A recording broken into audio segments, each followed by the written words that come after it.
আসুন আমাদের রবকে চিনি। তিনি হলেন আর রহমান, তিনি হলেন আর রাহিম। তার দয়ার কোনো শেষ নাই, তার মায়ার কোনো শেষ নাই।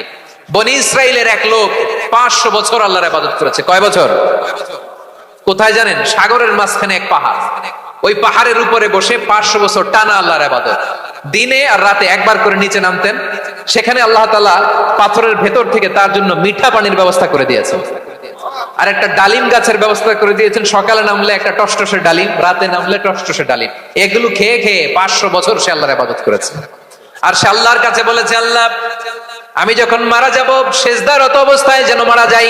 ঠিকই আল্লাহ সেজদারত অবস্থায় সাইয়েদনা আজরাইলকে পাঠিয়ে দিলেন। সেজদারত অবস্থায় লোকটা মারা গেল। 500 বছর ইবাদতের পরে আল্লাহর দরবারে কিয়ামতের কঠিন ময়দানে যখন লোকটা হাজির হয়ে যাবে, আল্লাহ বলবেন আদখিলু আবদি আল জান্নাতা বিরহমাতি, আমার বান্দাকে আমার দয়া, আমার ভালোবাসা দিয়ে জান্নাতে ঢুকায়া দাও।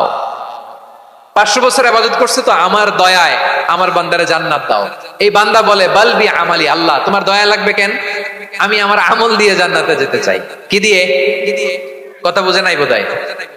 আল্লাহর এই বান্দা কি দিয়ে জান্নাতে ঢুকতে চায়? আমল দিয়ে। আল্লাহ বলছে আমার দয়ায় আমার বান্দারে জান্নাতে নিয়ে যাও ফেরেশতারা। এ বলে আল্লাহ তোমার দয়া লাগবে কেন? সেজদা তো কম দেই নাই, জিকির করতে করতে 500 বছর শেষ করে দিলাম, আবার তোমার দয়া লাগবে? আমি তো আমার আমলেই জান্নাতে যেতে পারি। আল্লাহ বলবেন তাই, ঠিক আছে, আমি চাইলাম দয়া দিয়ে জান্নাত দিব, তুমি চাইলে আমল দিয়ে ঢুকবা, ঠিক আছে, তোমার আমল আর আমার যে দয়া দুইটার একটু মাপ দেই।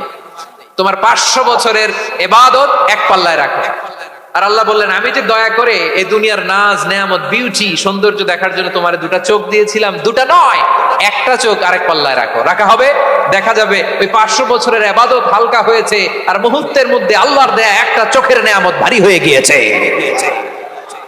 আল্লাহ বলবেন তোমার কথা মতো মাপ দেয়া হলো, এবার ফলাফল দেখো, হিসাব বলে তুমি এখন জাহান্নামে যাবা। Go to the hell fire, যাও এবার জাহান্নামে যাও।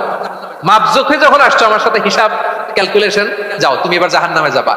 এবার লোকটা কাচুমাচু করে বলে আল্লাহ আমি বুঝি নাই, আল্লাহ আমি বুঝতে পারি নাই, খেয়াল করি নাই, তুমি আমারে ক্ষমা করো, তুমি আমারে মাফ করো।